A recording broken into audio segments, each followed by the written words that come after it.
This is a story about Bill and Ben, the twin engines. They worked at the quarry and they found it very boring.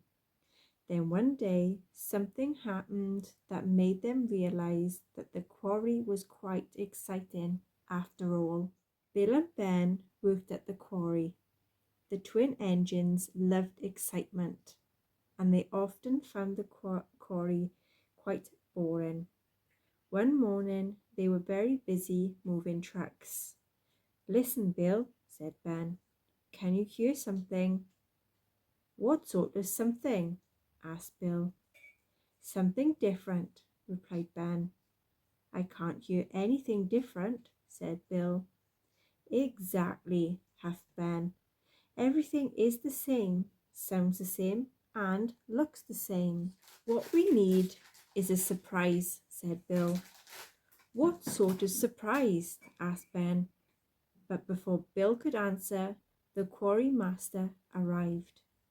"I have just received a message from the fat controller," he said.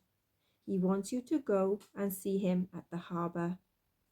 "I wonder what we've done wrong this time," said Bill to Ben anxiously.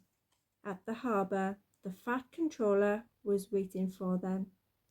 "Edward is taking the children on a special trip today," he said. "So I want you to go to the harbour station and look after his trucks." "We'll do our best, sir," said the twins, and they wished away, relieved that they hadn't done anything wrong after all.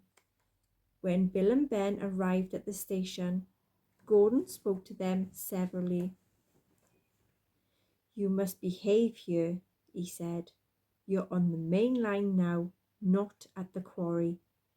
"Actually, Gordon," giggled Ben, "when we saw you, we thought we were at the scrapyard." Gordon was so cross that he couldn't think what to say. "Just make sure that my coaches are ready for my evening train," he spluttered as he fumed away. The twins set to work. "This will be easy," they said to each other. "We know all about trucks."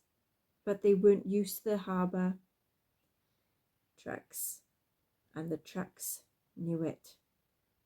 "We'll show you around," the trucks said to Bill and Ben.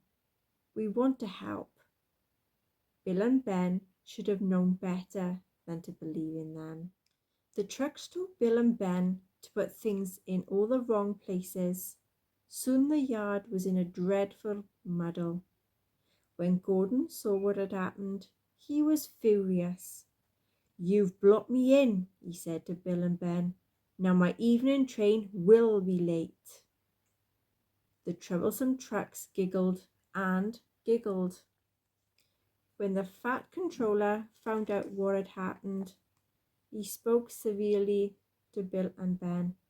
"I thought I could trust you to work with trucks," he said, "but I was wrong. Now go and sort out this mess." Gordon waited impatiently while Bill and Ben put everything back in its proper place. By the time Gordon was able to leave, it was very late indeed. His passengers were furious. Bill and Ben were sent back to the quarry in disgrace as they began work the next day. Ben sighed loudly. "Back at the boring and old quarry," he said, "and still no sign of a surprise." Just then there was a loud rumbling. "That's a strange sound," gasped Bill. "I've never heard a noise like that before." "I have," whispered his driver nervously. "It sounds like a rock slide to me." Then the alarm came. "Danger! Clear the quarry!" shouted the quarry master. Workmen scrambled into Bill and Ben's trucks, and the twins then pulled them away.